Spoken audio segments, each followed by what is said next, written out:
Hello everyone and welcome to our channel Nilesh education.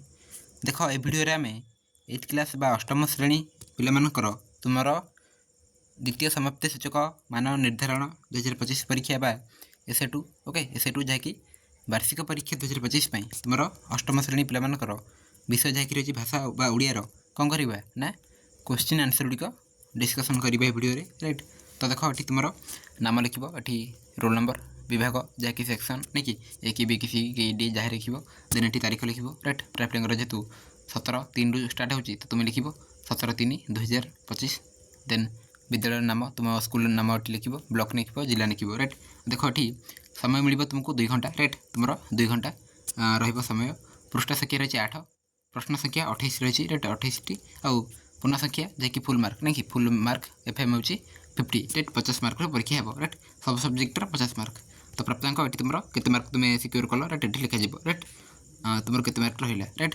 तो ये तुम लिखा देन ये तुम टीचर सिग्नेचर करेंगे राइट खाता देखा चलो आम क्वेश्चन आंसर गुड़िक देखा राइट तुम परीक्षा देख अनुच्छेद पढ़ी 1 ରୁ 6 नंबर पर्यंत प्रश्नर उत्तर लिख आम पढ़ा तापर किसी प्रश्न रही तार उत्तर लिखा।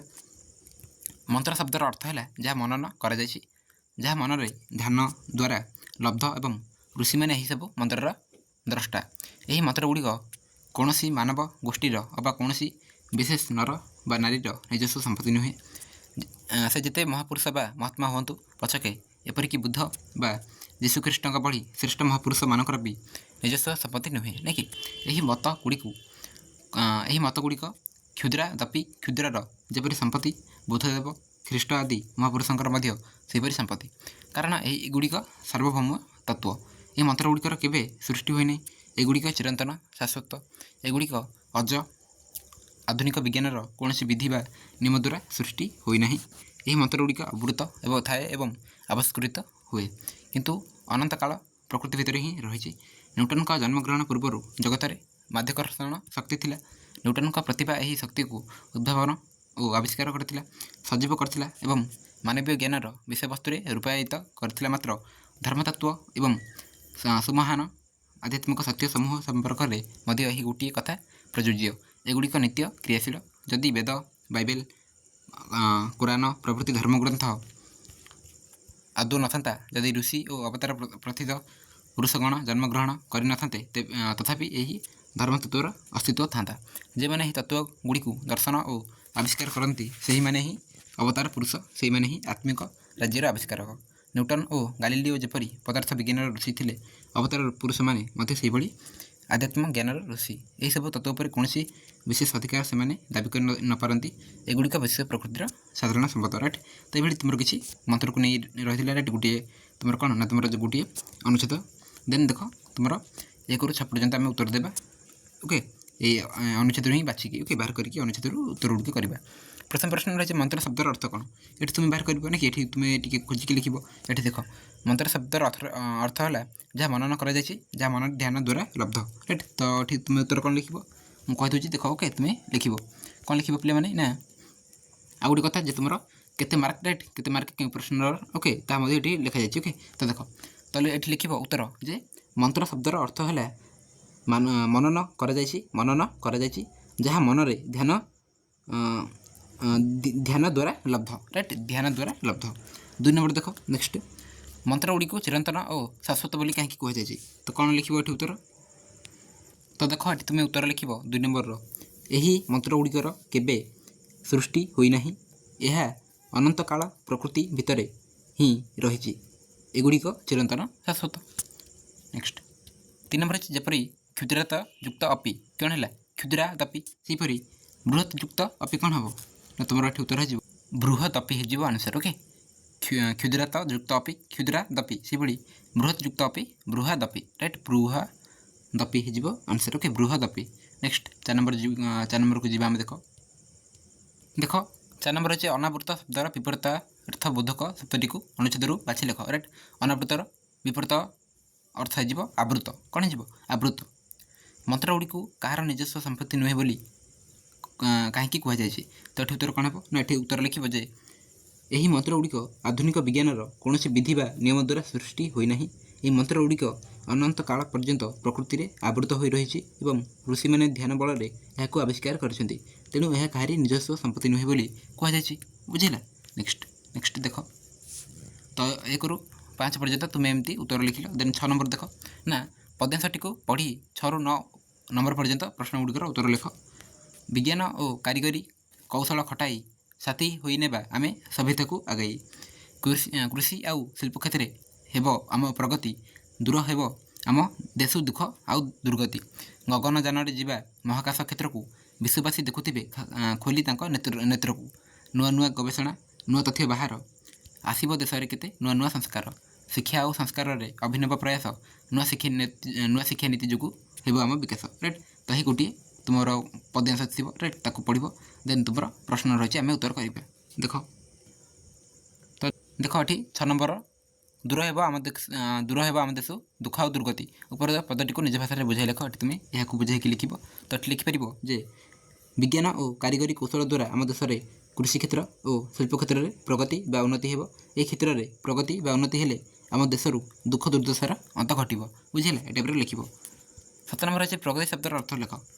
ପ୍ରଗତିର ଆମେ ଅର୍ଥ ଲେଖିବା। ତ ଲେଖିପାରିବ ଏହାକୁ। ରାଇଟ୍? ପ୍ରଗତି ଶବ୍ଦର ଅର୍ଥ ହେଲା କ୍ରମାଗତ ବା ଉନ୍ନତି। 8 ନମ୍ବର ଅଛି ବିଶ୍ୱବାସୀଙ୍କୁ ଚକିତ କରିବାକୁ ହେଲେ ଆମକୁ କେଉଁ ସବୁ କାର୍ଯ୍ୟ କରିବାକୁ ପଡ଼ିବ। ତ କ'ଣ ଲେଖିବ ଏଠି ଉତ୍ତର? ଏଠି ତୁମେ ଉତ୍ତର କରିବ ବା ଉତ୍ତର ଲେଖିବ। ବିଶ୍ୱବାସୀଙ୍କୁ ଚକିତ କରିବାକୁ ହେଲେ ଆମକୁ ବିଜ୍ଞାନ ଓ କାରିଗରୀ କୌଶଳ ଦ୍ୱାରା ବିଭିନ୍ନ କ୍ଷେତ୍ରରେ ପ୍ରଗତି କରିବାକୁ ପଡ଼ିବ। କୃଷି କ୍ଷେତ୍ର ଓ ଶିଳ୍ପ କ୍ଷେତ୍ର ସହିତ ମହାକାଶ ଗବେଷଣାରେ ମଧ୍ୟ ଆମକୁ ଆଗକୁ ଯିବାକୁ ପଡ଼ିବ। ଏହା ଦେଖି ସାରା ବିଶ୍ୱବାସୀ ଚକିତ ହେବେ। ରାଇଟ୍? ଏହାକୁ ଲେଖିବ। ବୁଝିଲା? ଭଏସ୍କୁ ଭଲ ଭାବରେ ଶୁଣିକି ଭଲ ଭାବରେ ଲେଖିବ, ନୋଟ୍ କରିବ ଆଉ ଅଭ୍ୟାସ କରିବ ଏସବୁକୁ। ଓକେ? 9 ନମ୍ବର ଅଛି କୃଷି କ୍ଷେତ୍ରରେ ଆଉ କେଉଁ ପରିବର୍ତ୍ତନ ହେଲେ ଆମ ଦେଶର ଉନ୍ନତି ହେବ ବୋଲି ତୁମେ ଭାବୁଛ ଲେଖ। ରାଇଟ୍? ତୁମେ କ'ଣ ଭାବୁଛ? ନା ଏଠି ଉତ୍ତର ଲେଖିବ। ଉତ୍ତର ହେବ ଯେ ଅଧିକ ଅମଳକ୍ଷମ ବିହନ, ଅଳ୍ପ ଦିନ ଦ୍ୱାରା ଉତ୍ପନ୍ନ ହେଉଥିବା ଶସ୍ୟ, ଉନ୍ନତ ଶୈଳୀର କୃଷି ଯନ୍ତ୍ରପାତିର ଚାଷରେ ବ୍ୟବହାର, ସ୍ୱଳ୍ପ ସମୟ ମଧ୍ୟରେ ଅଧିକ ଅମଳ ହେବା ପାଇଁ କୃଷକମାନଙ୍କୁ ପ୍ରଶିକ୍ଷଣ ଦେବା ଉଚିତ। ନେକ୍ସଟ ଦେଖିବା। ନିମ୍ନ ସମଚାରିତ ଶବ୍ଦର ଅର୍ଥ ଲେଖ। କୂଳ। ଓକେ, ତୁମର ହର୍ଷକାର ଏବଂ ଦୀର୍ଘକାର ରହିଛି। ତ ଦେଖ ଏଠି ମୁଁ ଲେଖିଦେଉଛି। ଦେଖ ଏହା ତୁମର ଆନ୍ସର୍ ହେଇଯିବ। ରାଇଟ୍? କୂଳ କହିଲେ ଏଇଟା ବଂଶ ଏବଂ ଏହି କୂଳ ହେଲେ ତୁମର ନଦୀ କୂଳ। ବୁଝିଲା? ଦେନ୍ ଦେଖ 11 ନମ୍ବର ରହିଛି ନିଜ ଭାଷାରେ ବୁଝାଇ ଲେଖ। ରାଇଟ୍? ତୁମର ସରଳାର୍ଥ ରହିଛି। ରାଇଟ୍? ସରଳାର୍ଥ। ବୁଝିଲା? ତ ସରଳାର୍ଥ କ'ଣ କରିବ ନା ତୁମେ ଟିକେ ନିଜେ ଲେଖିବ। ରାଇଟ୍? ତୁମେ ଯାହା ପଢ଼ିଛ, ପାଠକୁ ଯାହା ପଢ଼ିଛ ବୁଝିଛ ତାକୁ ଲେଖିବ। ଦେବତା ହୋଇଲେ ସୁଦ୍ଧା ନ ଛାଡ଼ଇ ବିଘ୍ନ ବାଧା, ଯେବେ ସାବଧାନେ ଗଲେ ଖସଇ ଗୋଡ଼। 3 ମାର୍କିଆର ଗୋଟେ ସରଳାର୍ଥ ରହିଛି। ରାଇଟ୍? ତାକୁ ତୁମେ ଲେଖିବ। ରାଇଟ୍? ତୁମ କେଉଁ ପାଠରେ ରହିଛି ଦେଖ। ଦେନ୍ ତୁମେ ତାକୁ ଟିକେ ବୁଝିକି ଲେଖିବ। ଓକେ? ଉତ୍ତର ଯଦି ଦରକାର ତାହେଲେ ମୋତେ କମେଣ୍ଟ ବକ୍ସରେ କହିବ, ମୁଁ ହয়তো ନେକ୍ସଟ ଭିଡ଼ିଓରେ ଆଣିବି। 12 ନମ୍ବର ଅଛି ଦେଖ ତୁମର ଗଦିର। ରାଇଟ୍? ପୂର୍ବଟା ଥିଲା ପଦ୍ୟର, ଏବେ ରହିଛି ଗଦିର। ଗଦିର କ'ଣ ରହିଛି ସରଳାର୍ଥ ନା ନିଜକୁ ବୁଦ୍ଧିମାନ ବୋଲି ମନେ କରୁଥିବା ଛାତ୍ର ପରୀକ୍ଷାରେ ଖରାପ କଲେ ପ୍ରଥମେ ତା'ର ନିଜ ଯୋଗ୍ୟତା ଉପରେ ସନ୍ଦେହ ହୁଏ, ମାତ୍ର ପରୀକ୍ଷା ଦ୍ୱାରା ଛାତ୍ରର ଯୋଗ୍ୟତା ଜଣାପଡ଼େନା। ରାଇଟ୍? ଏହା ଲେଖିବ। 13 ନମ୍ବର ଅଛି ଦେଖ ତୁମର ଏକାଙ୍କିକାରୁ। ଓକେ? ନିମ୍ନରେ ଦିଆଯାଇଥିବା ଶଳାପଟିକୁ ପଢ଼ି ଏହାର ସାରାଂଶକୁ ନିଜ ଭାଷାରେ ଲେଖିବ। ରାଇଟ୍? ଚଞ୍ଚଳା କହିଛନ୍ତି କ'ଣ ନା ମାଇଲା, ତା ମାନେ ତ ଜମାରୁ ଅସୁବିଧା ନାହିଁ। କଥା ଆଉ କାମ ଦୁଇଟା ଯାକ ଏକାଥରକେ ଠଠାଠି ହୋଇ ଛାଡ଼ିଯିବ। ମହେନ୍ଦ୍ର କହିଛନ୍ତି ମୁଁ କଥାଟିକୁ ଠିକ୍ ଠଉରେଇ ପାରିଲିନି ଭାଉଜ। ରାଇଟ୍? ତ ଏହାକୁ କ'ଣ କରିବ ନା ତୁମର ଆହୁତିରୁ ଆସିଛି। ରାଇଟ୍? ତ ଲେଖିବ ଯେ ଉକ୍ତ ଶଳାପଟି ଆହୁତି। ଓକେ? ଆହୁତିରୁ ଆସିଅଛି। ରାଇଟ୍? ଆହୁତି ଏକାଙ୍କିକାରୁ ଆସିଅଛି। ଆଉ କେଉଁ ଦୃଶ୍ୟରେ ଏହା କୁହାଯାଇଛି? ରାଇଟ୍? ତାକୁ ଲେଖିବ। ଓକେ? ଦେନ୍ ତୁମେ 3 ମାର୍କ ପାଇଯିବ। ଦେନ୍ ଦେଖ ନେକ୍ସଟ ଏକ ପଦରେ ପ୍ରକାଶ କର ଯେ ପରର ଉପକାର କରେ। ରାଇଟ୍? କ'ଣ ହେବ ନା ପରୋପକାରୀ। ତ ଏହାକୁ ଲେଖିବ। ରାଇଟ୍? ଯେ ପରର ଉପକାର କରେ ସେ ପରୋପକାରୀ। ନେକ୍ସଟ ଯିବା 15 ନମ୍ବରକୁ। ରେଖାଙ୍କିତ ସ୍ଥାନରେ ସର୍ବନାମ ପଦ ବ୍ୟବହାର କରି ବାକ୍ୟଟିକୁ ପୁଣି ଥରେ ଲେଖ। ତ ଦେଖ ଏଠି ତୁମର ରହିଛି ମଧୁ ଜୀବନ ସାରା ସତ କହିଛି, ଏବେ ମଧୁ ତାହା ହିଁ କହିବ। ତ ଏଠି ମଧୁକୁ ତୁମେ କ'ଣ କରିବ ନା ଗୋଟେ ସର୍ବନାମ ଲେଖିବ। ତ ଲେଖିବ ଯେ ମଧୁ ଜୀବନ ସାରା ସତ କହିଛି, ଏବେ ସେ। ରାଇଟ୍? ଏବେ ସେ କ'ଣ କରିବ? ମଧୁକୁ କାଟିକି କ'ଣ କରିବ ନା ସେ ତାହା ହିଁ କହିବ। ରାଇଟ୍? ଏହାକୁ ଲେଖିବ। ଯେଉଁ ଝିଅଟି ନାଚିଲା ସେ ଯଦୁର ଭଉଣୀ। ଏଠାରେ ପ୍ରଧାନ ବାକ୍ୟଟି ବାଛି ଲେଖ। ପ୍ରଧାନ ବାକ୍ୟଟି ଏଠି କିଏ? ଉତ୍ତର ହେଇଯିବ ତୁମର ଏଠି ସେ ଯଦୁର ଭଉଣୀ। ରାଇଟ୍? ସେ ଯଦୁର ଭଉଣୀ ଯିବ ଏଠି କ'ଣ ନା ପ୍ରଧାନ ବାକ୍ୟ। ନେକ୍ସଟ 17 ନମ୍ବର ଦେଖିବା। ବିଡ଼ାଇ ଘାସ। ରେଖାଙ୍କିତ ପଦଟି କି ପ୍ରକାର ବିଶେଷଣ ପଦ? ରାଇଟ୍? ବିଡ଼ାଇଟା କି ପ୍ରକାର ବିଶେଷଣ ବୋଲି କହିଛି। ଏଠି ଉତ୍ତର କ'ଣ ହେବ? ତ ଦେଖ ଏଠି ବିଡ଼ାଇଟା ହେଉଛି ପରିମାଣବାଚକ। ବିଡ଼ାଇଟା ପରିମାଣବାଚକ ବିଶେଷଣ ପଦ। ନେକ୍ସଟ ଆବିର୍ଭାବ ନାଇଁ କି ଆବିର୍ଭାବ ଶବ୍ଦର ବିପରୀତ ଅର୍ଥবোଧକ ଶବ୍ଦ ଲେଖି ବାକ୍ୟରେ ବ୍ୟବହାର କର। ତ ଲେଖିବ ଯେ ଆବିର୍ଭାବ ଶବ୍ଦର ଅର୍ଥ ହେଉଛି ବିପରୀତ ଅର୍ଥবোଧକ ଶବ୍ଦ ହେଉଛି ତିରୋଧାନ ରାଇଟ୍ ତିରୋଧାନ। ତ ଲେଖିପାରିବ ଗୋଟେ ବାକ୍ୟ ଯେ ଗତକାଲି ଶ୍ୟାମବାବୁଙ୍କ ତିରୋଧାନ ହେଲା ରାଇଟ୍ ଗତକାଲି ଶ୍ୟାମବାବୁଙ୍କ ତିରୋଧାନ ଘଟିଛି। ନେକ୍ସଟ ଯିବା ତ ଦେଖ କଂସାରୀ ଘରର ପାରା ରୂଢ଼ିର ଅର୍ଥ ଲେଖ। ତ ଲେଖିବ ଯେ ଜନ୍ମରୁ ଚତୁର ବା ସିଆଣିଆ ଜନ୍ମରୁ ଚତୁର ବା ସିଆଣିଆ। ଯେକୌଣସି ଏକ ଆଶ୍ରିତ ବ୍ୟଞ୍ଜନ ବର୍ଣ୍ଣ ଥିବା ଶବ୍ଦଟିକୁ ଲେଖି ବାକ୍ୟରେ ବ୍ୟବହାର କର। ତ ଲେଖିପାରିବ ଯେ ଦୁଃଖ ରାଇଟ୍ ଦୁଃଖ ଦେନ୍ ଏହାକୁ ବାକ୍ୟରେ ପରିଣତ କରିବ। ଓକେ ବାକ୍ୟରେ ଲେଖିଲେ କ'ଣ ଲେଖିପାରିବ ନା ରାମାୟଣରେ ସୀତା ବହୁତ ଦୁଃଖ ପାଇଥିଲେ ରାମାୟଣରେ ସୀତା ବହୁତ ଦୁଃଖ ପାଇଥିଲେ ରାଇଟ୍ ଏ ଟାଇପ୍ର କରିପାରିବ। 21 ଦେଖିବା 21 ଦେନ୍ ଦେଖ ତୁ କହିଲୁ ତୁ ଆସିଲୁ ନାହିଁ ଅବ୍ୟୟ ପଦ ବ୍ୟବହାର କରି ବାକ୍ୟଟିକୁ ଆଉଥରେ ଲେଖ। ତ ଏଠି କ'ଣ ଲେଖିପାରିବ ନା ତୁ କହିଲୁ ରାଇଟ୍ ତୁ କହିଲୁ ଅଥଚ ବୁଝିଲା ପୁଣି ଥରେ କହୁଛି ଯେ ତୁ କହିଲୁ ଲେଖିବ ତାପରେ ଲେଖିବ ଅଥଚ ତୁ ଆସିଲୁ ନାହିଁ ରାଇଟ୍ ତୁ କହିଲୁ ଅଥଚ ତୁ ଆସିଲୁ ନାହିଁ ନାଇଁ କି। ନେକ୍ସଟ ଶିମିଳିପାଳରେ ଜଙ୍ଗଲ ଆହା କ'ଣ ହୋଇଛି ଏହା କେଉଁ ପ୍ରକାରର ବାକ୍ୟ।